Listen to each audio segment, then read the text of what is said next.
Hey guys, B. Ramsey, HVAC Greatness. Hope you're doing good. So, I guess Grandpa was about 84 years old when I flew out to Dallas, Texas, and drove him back to North Carolina, which is where I had my business back in the day, and moved him in with me, which was a big responsibility. But he was a great guy, and it was my honor to be with him through his last years. And he was almost 94 when he finally passed away. But I wanted to tell you about the transitional time because I think this really ties well to business.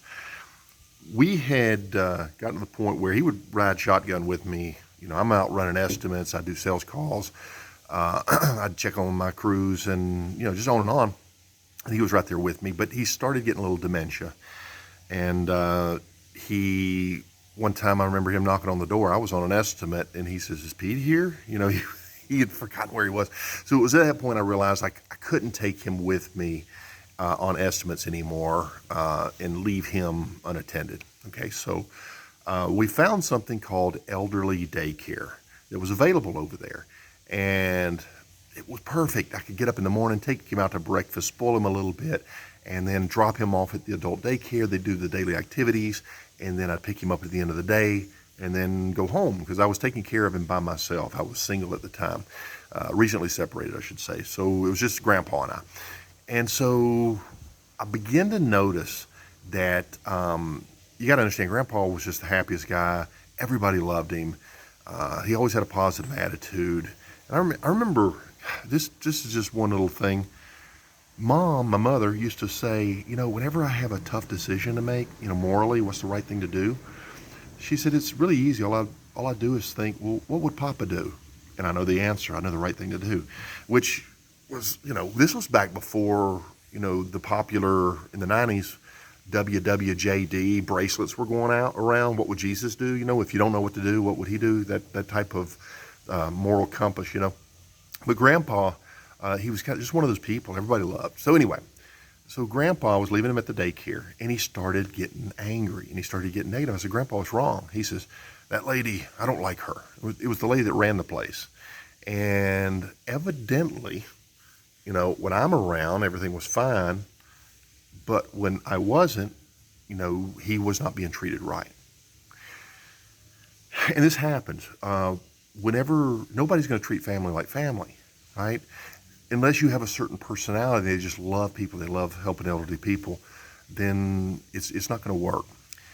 And so ultimately, I left. I took Grandpa, took him out of that facility, and we found a different arrangement.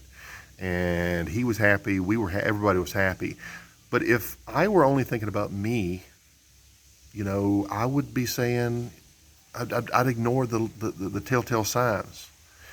And so, how does this relate to HVAC business? So, listen, if your frontline people are taking care of your customers, your Grandpa, and they're out there taking care of that equipment, the unit's being serviced, it's being repaired properly, and the customer, they know that, we both know, both parties know that the equipment is getting its attention, but what about the customer?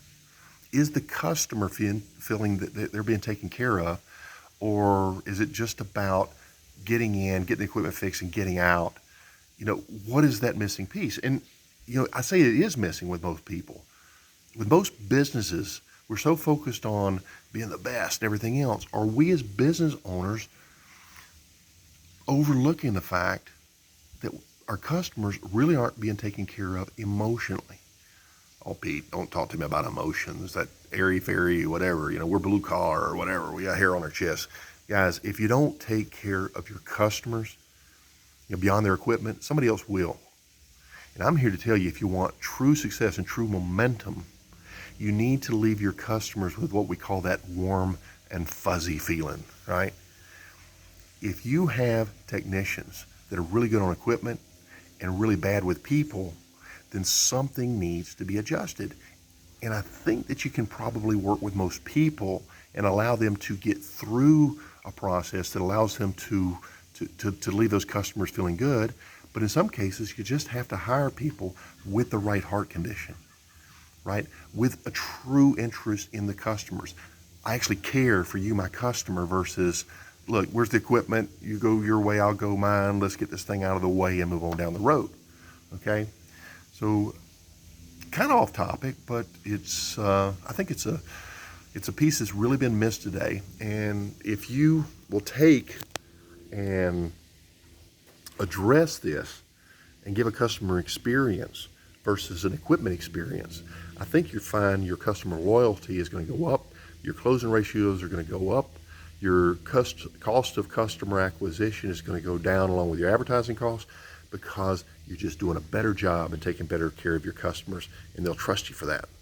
And they'll trust you with more work, and they'll give you more yeses than nos. Pete Ramsey here, HVAC Greatness. Thought of the day. Hope you have a good one. Bye-bye.